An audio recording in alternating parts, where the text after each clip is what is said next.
नमस्कार दोस्तों, स्वागत है आपका हमारे YouTube चैनल जीके ट्रैकर पे। देखिए फ्रेंड्स, आज की वीडियो में भी हम जीके के इंपॉर्टेंट एमसीक्यूज को यहाँ पर पूरी डिटेल के साथ कवर करेंगे। लेकिन आज की वीडियो में हम जीके के जिन क्वेश्चंस को यहाँ पर देखने वाले हैं, ये आपके उत्तराखंड और उत्तर प्रदेश लोक सेवा आयोग में आपसे पूछे जा चुके हैं। हमारी एक सीरीज थी जिसमें हम उत्तराखंड लोक सेवा आयोग के द्वारा जो क्वेश्चन जीके के आपसे पूछे गए हैं उन सबको इस सीरीज में कवर करते हुए आ रहे हैं पूरे एक्स्ट्रा फैक्ट के साथ। ये हमारा इस सीरीज का 18वां पार्ट है। अगर आपने इससे पहले की क्लासेस को नहीं देखा है, आप उनको प्लेलिस्ट में जाके देख सकते हैं। अब हम इसमें यूपी लोक सेवा आयोग के क्वेश्चन को भी ऐड कर रहे हैं, क्योंकि कई सारे क्वेश्चन डायरेक्ट वहीं से आपके उठाकर बना दिए जाते हैं। कुछ समय पहले ही जो आपका एग्जाम हुआ जिसमें आपने पूछा गया था जो मानसून को प्रभावित करने वाले कारक हैं, जैव विविधता अधिनियम है, ये क्वेश्चन पिछले वर्ष उत्तर प्रदेश लोक सेवा आयोग में आए थे और अब की बार इनको यूकेपीएससी ने पूछ लिया। तो हम कोशिश करेंगे अगली कुछ वीडियोस में कि उत्तर प्रदेश लोक सेवा आयोग के जो आपके पिछले 3 वर्ष के कम से कम क्वेश्चन हैं उनको यहां पर कवर कर सकें और साथ में यूकेपीएससी के क्वेश्चन भी आपको यहां पर देखने को मिलते हैं। तो चलिए दोस्तों, आज की इस क्लास को यहां पे शुरू करते हैं।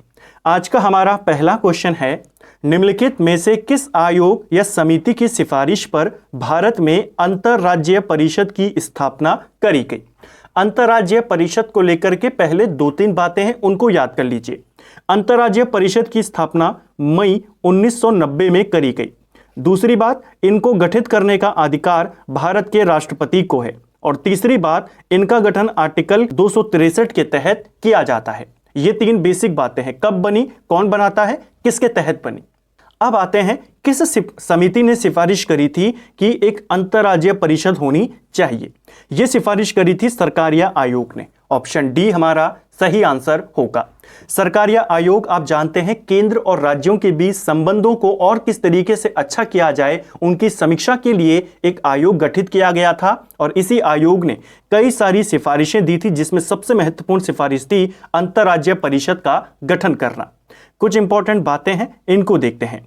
सरकारिया आयोग का गठन जून 1983 में हुआ था। ठीक है। इस आयोग में 3 सदस्य शामिल थे।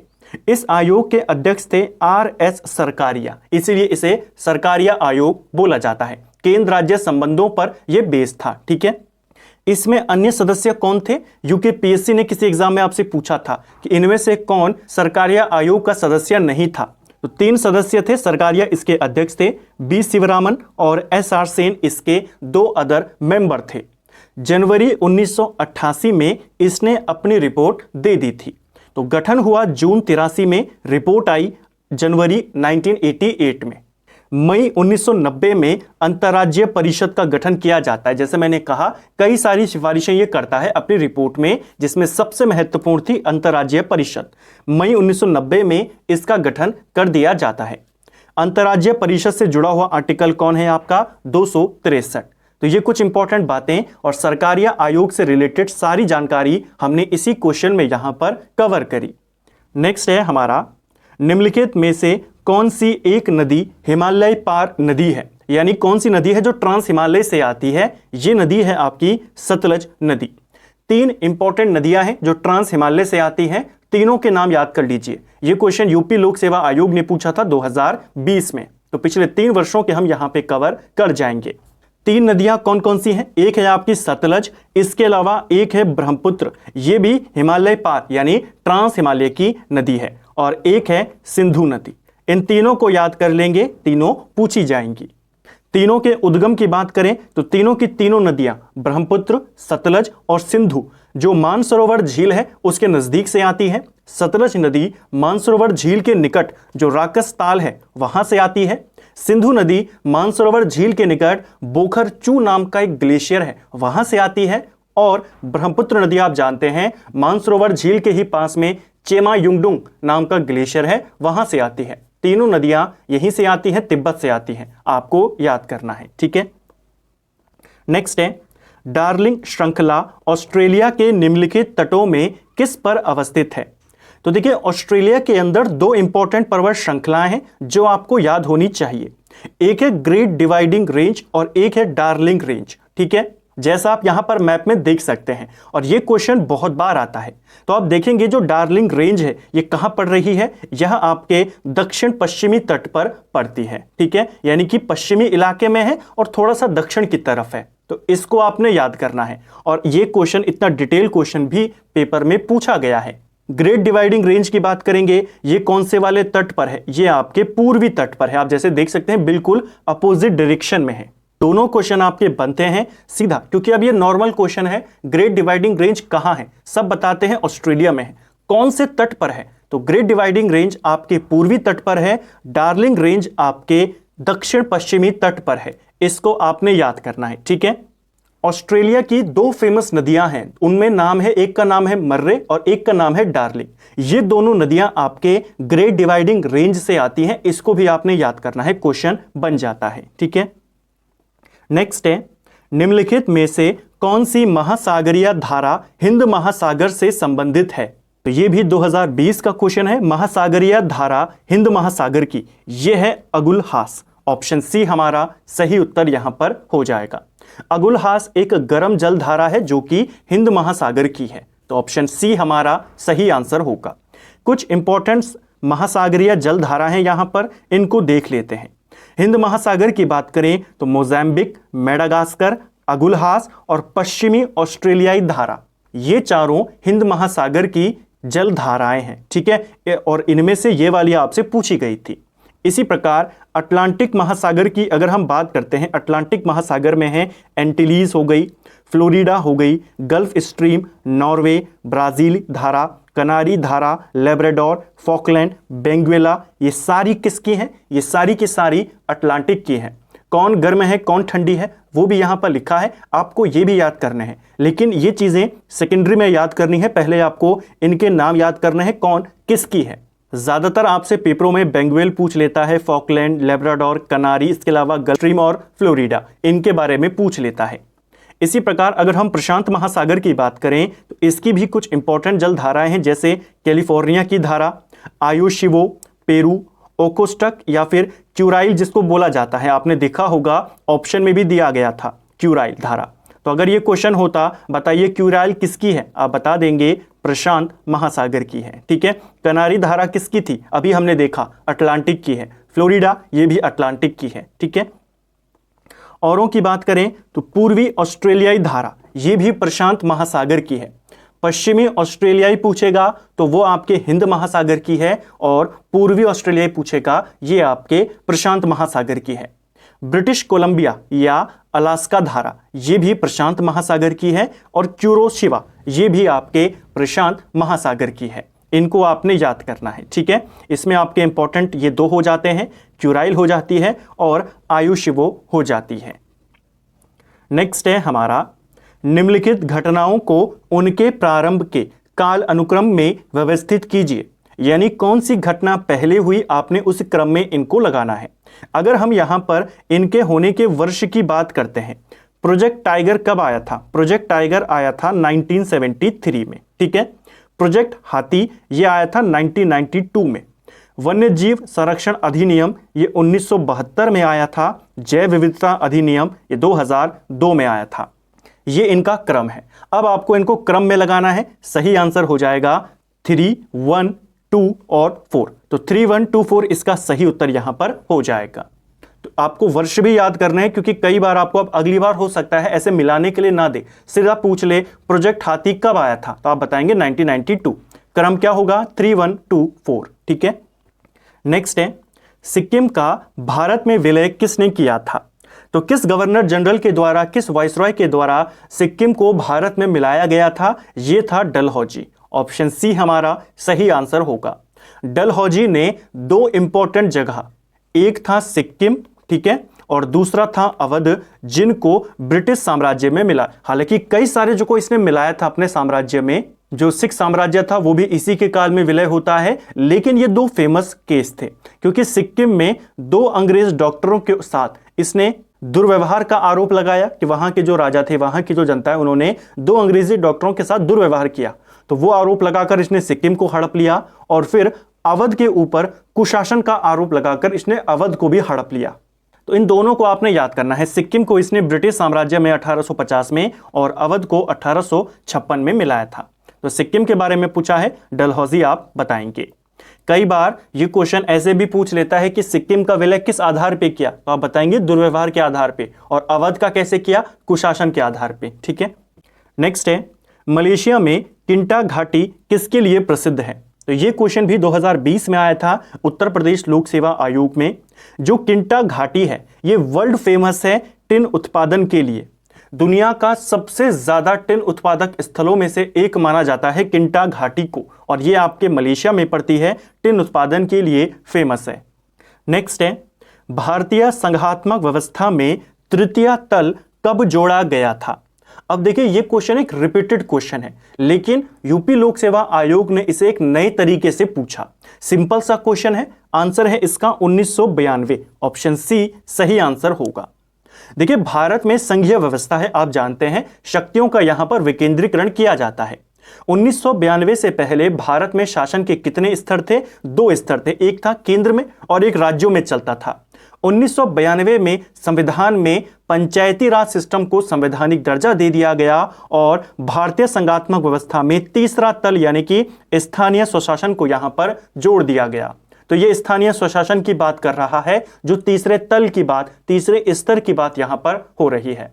यही आपको वहां पर पता होना चाहिए था और यही इसका उत्तर है। तो ऑप्शन सी हमारा सही आंसर होगा। पहले 2 ही स्तर थे, केंद्र स्तर और राज्य स्तर, यहीं पे शासन चलता था, लेकिन अब तीसरे स्तर पर भी आया, जो आया पंचायती राज के संदर्भ में स्थानीय शासन के रूप में। और ये कब जोड़ा? संविधान में। लागू भारत में पहले से था, लेकिन संविधान में कब जोड़ा गया? आप जानते हैं 11वीं अनुसूची 92 में यह अधिनियम पारित होता है, 93 से इसको लागू करते हैं। तो यहां पर जोड़ने की बात करी गई थी, इसीलिए 92 इसका आंसर है, 93 नहीं। तो इसको आपने याद करना है, काफी अच्छा क्वेश्चन था। ठीक है, नेक्स्ट है, भारतीय संविधान का कौन सा अनुच्छेद केंद्रीय सतर्कता आयोग का वर्णन करता है? तो देखिए वित्त आयोग का आर्टिकल तो बहुत बार आता है, अब सभी को याद भी है, वित्त आयोग 280। लेकिन अब एक और आयोग है जिसके बारे में पूछा गया था, केंद्रीय सतर्कता आयोग, सीवीसी जिसको बोला जाता है। ठीक है, सेंट्रल विजिलेंस कमीशन। इसकी स्थापना 1964 में होती है और इसका उल्लेख संविधान में नहीं है, तो इसका रिलेटेड आर्टिकल कोई भी नहीं है। ऑप्शन डी हमारा सही आंसर यहां पर हो जाएगा। केंद्रीय सतर्कता आयोग वित्त आयोग की तरह एक संवैधानिक संस्था नहीं है, हालांकि ये एक स्वतंत्र संस्था है, किसी के अधीन होकर काम नहीं करती, केवल संसद के प्रति उत्तरदायी होती है। बना कब था सतर्कता आयोग? ये क्वेश्चन बनता है। ये बना था 1964 में। ठीक है, एक समिति उस समय बनाई गई थी, भ्रष्टाचार निरोधक समिति, और इस समिति के अध्यक्ष थे के संथानम। ठीक है, और इस समिति को संथानम समिति भी कहते हैं। तो इसी के संथानम समिति के सिफारिशों पर केंद्रीय सतर्कता आयोग बना था 1964 में। 2003 में इसे एक एक्ट के माध्यम से संवैधानिक दर्जा दिया गया। इसको भी आपने याद करना है। ठीक है, तो ये कुछ इंपॉर्टेंट बातें सतर्कता आयोग को लेकर के, क्योंकि अभी तक इसकी केवल स्थापना पूछता था। अब मैंने आपको किस समिति की सिफारिश पर बना और किस वर्ष इसे सांविधिक दर्जा, जो स्टैट्यूटरी बॉडी का दर्जा यहां पर दिया गया, तो वो दिया गया 2003 में। ठीक है, नेक्स्ट है, भारत में किस वर्ष सरकारी डाक सेवा की शुरुआत की गई थी? तो ये क्वेश्चन उत्तराखंड में पूछा गया था। भारत में सरकारी डाक सेवा की शुरुआत 1854 में होती है, डलहौजी के काल में होती है। ठीक है, ऑप्शन बी इसका सही आंसर होगा। अगर हम भारत में डाक व्यवस्था के हिस्ट्री की बात करते हैं, इसके विकास की बात करते हैं, सबसे पहला नाम आता है डाक व्यवस्था से जुड़ा हुआ रॉबर्ट क्लाइव का। ठीक है, रॉबर्ट क्लाइव ने 1766 में पहली बार भारत में डाक व्यवस्था की शुरुआत करी थी। ठीक है, अगर हम ब्रिटिश काल की बात करते हैं। उसके बाद 1786 में मद्रास में इसकी स्थापना हो जाती है, यानी कि वहां पर डाक व्यवस्था शुरू होती है। 1793 में बंबई में भी डाक व्यवस्था की शुरू होती है। बाद में इन तीनों प्रेसिडेंसियों में जो अलग अलग डाक व्यवस्था शुरू करी गई थी, इन सबको एक करने के लिए भारतीय डाकघर अधिनियम आता है, जो कि 1837 में आया था। ठीक है, और इसी अधिनियम के बाद ये और ज्यादा प्रयास करने की कोशिश करी गई कि इन तीनों प्रेसिडेंसियों के जो डाकघर हैं, उन तीनों को मिलाकर के एक अखिल भारतीय डाक व्यवस्था यहां पर बनाई जाए, और वो बनती है पोस्ट ऑफिस अधिनियम जो आता है 1854 में आता है, ठीक है। इसी के माध्यम से भारत में सरकारी डाक व्यवस्था की शुरुआत हो जाती है। इसको आपने याद करना है, ठीक है। तो मेन क्या था 1854, बाकी क्या है पूरा विकास है। अगर पूछेगा डाकघर अधिनियम कब आया तब आप 37 बताएंगे, और जो अखिल भारतीय के लिए आया डाकघर अधिनियम वो 54 में आया। इन दोनों बातों को आपने याद करना है। बेगम मुमताज महल का मूल नाम क्या था? तो ये भी एक अच्छा क्वेश्चन है, उत्तराखंड लोक सेवा आयोग ने इसको पूछा था। जो बेगम मुमताज महल है ये शाहजहां की पत्नी थी और इसी की याद में शाहजहां ने ताजमहल का निर्माण करवाया था। इनका मूल नाम था अर्जुमन बानो। ऑप्शन सी हमारा सही आंसर हो जाएगा, ठीक है। अगर हम मेहरुनिसा की बात करते हैं, इनका मूल नाम क्या था? जो नूरजहां थी, ठीक है। नूरजहां का वास्तविक नाम था मेहरुनिसा। गुलबदन बेगम आप जानते हैं हुमायूं की बहन थी, बाबर की बेटी थी और हुमायूं नामा की रचना ये करती है। अर्जुमन बानो इसका नाम था बेगम मुमताज महल और इसी की याद में शाहजहां के द्वारा ताजमहल बनवाया गया। रोशन आरा की बात करें तो ये शाहजहां की पुत्री थी। शाहजहां की दो फेमस पुत्रियां थी। जब उत्तराधिकार का युद्ध लड़ा तो एक पुत्री दारा शिकोह के साथ थी, एक औरंगजेब के साथ थी। जो ये रोशन आरा थी ये औरंगजेब के साथ थी, ठीक है। जो दूसरी पुत्री थी शाहजहां की जिसका नाम था जहां आरा, वो दारा शिकोह के साथ थी। तो इतना डिटेल में नहीं आता लेकिन पूछ लेता है। जहां आरा को लेकर एक क्वेश्चन यूकेएसएससी ने पूछा था कि आगरा में जो जामा मस्जिद है वो किसने बनाई है? तो जहां आरा ने बनवाई है, ठीक है। पेपर में जहां आरा का नाम आपसे पूछा गया था, तो इसको भी याद करेंगे। उसी की बहन है रोशन आरा।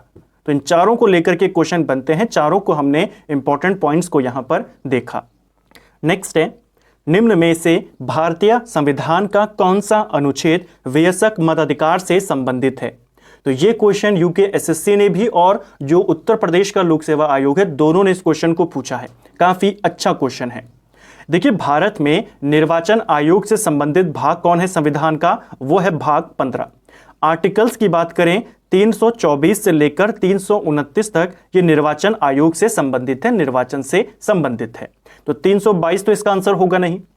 324 में यह कहा गया है कि भारत के अंदर निर्वाचन से संबंधित जो आदेश देने के अधिकार है, नियंत्रण का अधिकार है, वो सब निर्वाचन आयोग में निहित होगा। वो किस में कहा गया है? 324 में। यानी कि भारत में इलेक्शन के लिए एक निर्वाचन आयोग होगा जिसको सारी शक्तियां प्राप्त होंगी।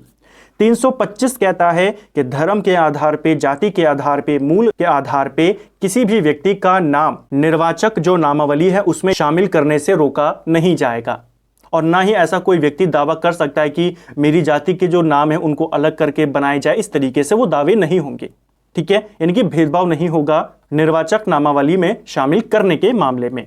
तो ये कहा गया है 325 में।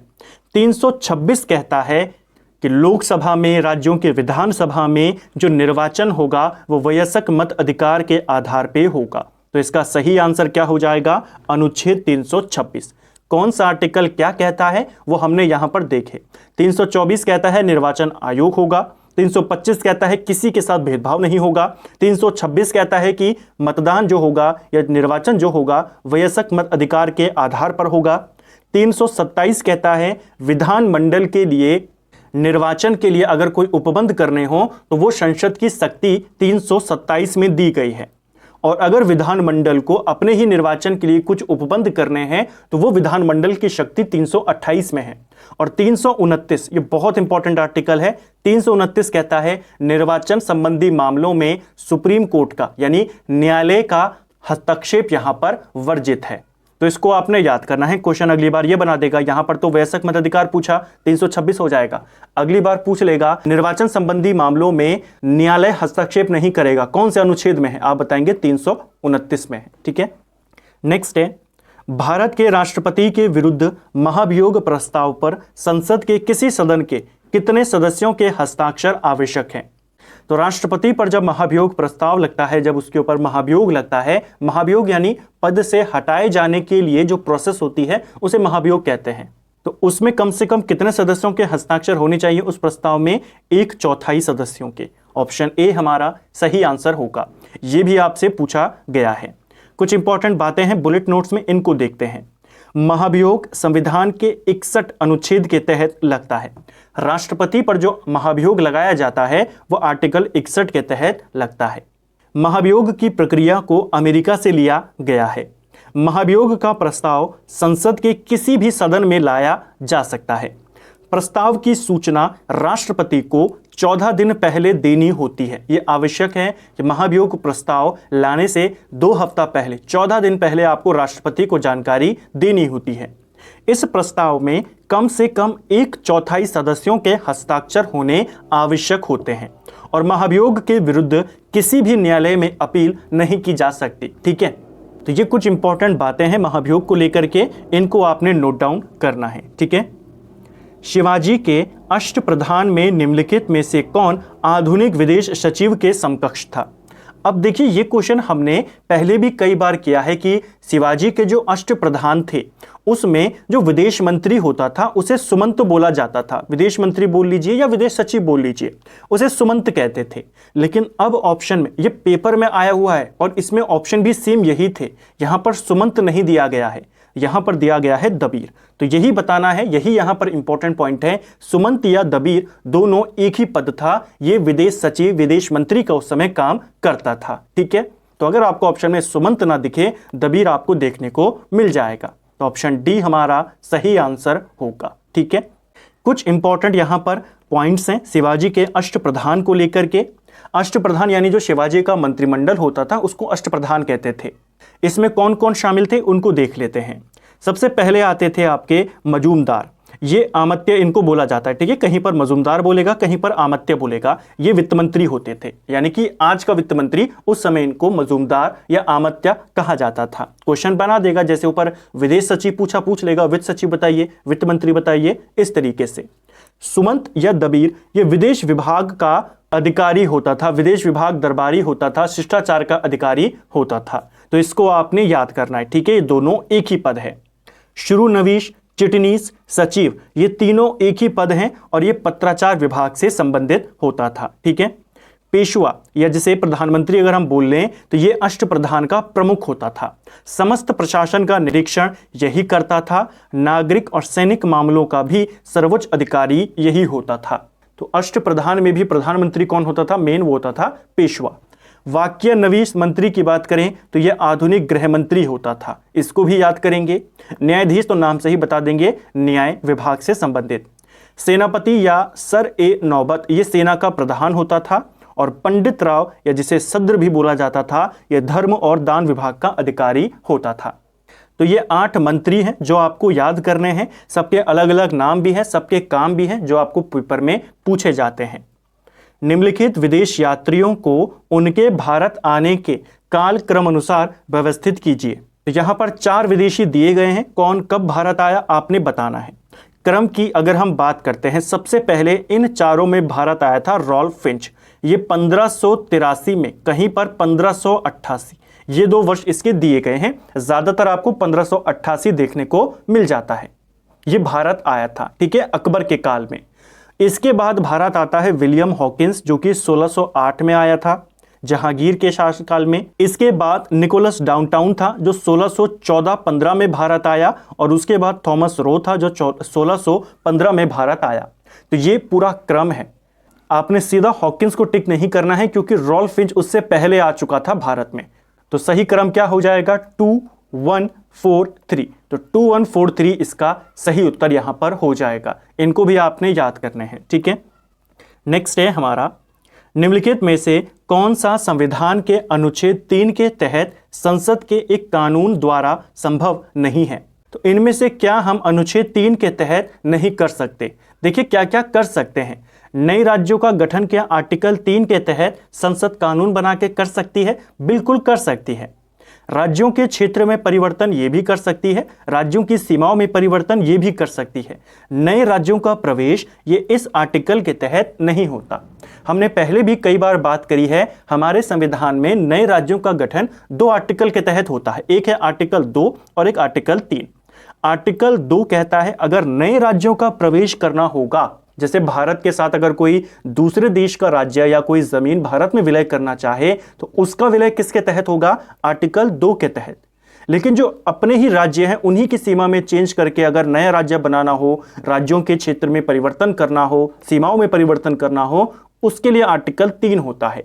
लेकिन अगर बाहर से कोई आ रहा हो उसके लिए आर्टिकल 2 है। तो ऑप्शन डी इसका सही आंसर होगा। ठीक है, नेक्स्ट है ट्रैवल्ड एंड टूरिज्म प्रतियोगितात्मक सूचकांक किसके द्वारा जारी किया जाता है? तो एक इंपॉर्टेंट सूचकांक है और इसे वर्ल्ड इकोनॉमिक फोरम विश्व आर्थिक मंच के द्वारा जारी किया जाता है। ठीक है, राष्ट्रीय स्वच्छ वायु कार्यक्रम केंद्र सरकार द्वारा किस वर्ष में प्रारंभ किया गया था? तो NCAP की अगर हम बात करते हैं, नेशनल क्लीन एयर प्रोग्राम, इसकी शुरुआत होती है 2019 में। ऑप्शन सी हमारा सही आंसर हो जाएगा। ठीक है, और इस कार्यक्रम के तहत उत्तराखंड के 3 शहरों को इसमें शामिल किया गया है, जिसमें काशीपुर, ऋषिकेश और देहरादून शामिल हैं। कुल 122 शहरों को इसमें शुरुआत में शामिल किया गया था। नेक्स्ट है हमारा, निम्नलिखित में से किस वंश के शासकों को, ये किस होगा, किस वंश के शासकों को पुराणों में श्री पर्वतीय कहा गया है? तो ये भी यूपी लोक सेवा आयोग ने पूछा था, काफी इंपॉर्टेंट क्वेश्चन है। इसी प्रकार के जो इंपॉर्टेंट फैक्ट्स होते हैं जो आपको नॉर्मली बुक्स में नहीं मिलते हैं, आपको हाल ही के जो अलग अलग राज्यों के पेपर हैं उनको भी देखना होता है कि किस टाइप के कौन से नए क्वेश्चन अब पेपरों में पूछे जाने लगे हैं। ये उन्हीं में से एक है। किस वंश के शासकों को श्री पर्वतीय बोला जाता है? ये बोला जाता है इक्ष्वाकु वंश के राजाओं को। ऑप्शन बी हमारा सही आंसर हो जाएगा। नेक्स्ट है, निम्नलिखित में से किस भारतीय पुरातत्ववेत्ता ने पहली बार भीमबेटका गुफा को देखा और उसके शैल चित्रों में प्रागैतिहासिक महत्व को खोजा? सिंपल सा क्वेश्चन ये पूछा है कि जो भीमबेटका के शैलश्रेय हैं, इनकी खोज किसने करी? ये करी थी VS वाकणकर के द्वारा। ऑप्शन सी हमारा सही आंसर होगा। पूरा नाम है इनका विष्णु श्रीधर वाकणकर। इनके द्वारा 1975 में सबसे पहले भीमबेटका गुफा की खोज करी गई थी। इसको आपने याद करना है। 2003 में भीमबेटका शैलश्रेयों को यूनेस्को की विश्व विरासत सूची में शामिल किया गया। तो 2 वर्ष आपने याद करना है। इन्होंने खोज कब करी? 75 में। यूनेस्को की सूची में कब गया? 2003 में। भीमबेटका शैलश्रेय कहाँ स्थित हैं? ये आपके मध्य प्रदेश में है। मध्य प्रदेश के रायसेन जिले में है। ठीक है, क्वेश्चन बनता है भारत में कौन से शिलाश्रय से सबसे ज्यादा चित्र मिले हैं? तो वो है भीमबेटका शिलाश्रय। इसको भी आपने याद करना। और किस काल के हैं? प्रागैतिहासिक काल के हैं। ये भी पूछा जाता है। ठीक है, तो इसको भी आपने ध्यान रखना है, क्वेश्चन बन सकता है। तो फ्रेंड्स, ये था हमारा जो हमारी सीरीज है Uttarakhand previous year question series, जिसमें हम प्रीवियस ईयर के उत्तराखंड के अंदर और अब साथ में उत्तर प्रदेश के अंदर जो क्वेश्चन आपसे पूछे गए हैं जीके के, उन क्वेश्चंस को, जो सिलेक्टेड क्वेश्चन है, इंपॉर्टेंट क्वेश्चन है, जिनके रिपीट होने के ज्यादा चांसेस हैं, उनको यहां पर कवर करते हैं। इससे आपको आइडिया हो जाता है कि किस लेवल के क्वेश्चन यहां पर बन रहे हैं। क्वेश्चन की लैंग्वेज आपको मिल जाती है, साथ में ऑप्शंस आपको मिल जाते हैं कि एग्जाम में कैसे कैसे ऑप्शंस आपको यहां पर देता है। क्योंकि अब सब पढ़ते हैं कि शिवाजी के जो अष्टप्रधान थे उसमें विदेश मंत्री सुमंत होता था, लेकिन दबीर बहुत कम बुक्स में दिया गया है और पेपर में ऑप्शन में दबीर दिया गया था। इस तरीके से भी आपके सारे जो कॉन्सेप्ट होते हैं वो यहां पर क्लियर हो जाते हैं। ये हमारा इस सीरीज की 18वीं क्लास थी। हमने इसको आज यहां पर कंप्लीट किया। उम्मीद करता हूं आपको आज का वीडियो पसंद आया होगा। अगर आपको ये क्लास पसंद आई है तो वीडियो को लाइक करें। अगर आप चैनल पर पहली बार आए हैं, चैनल को सब्सक्राइब करें, अपने दोस्तों के साथ शेयर करें। वीडियो आपको कैसा लगा कमेंट बॉक्स में हमें ज़रूर बताएं। और इसी प्रकार की क्लासेस को देखने के लिए चैनल की प्लेलिस्ट को विजिट ज़रूर करें। Thank you friends.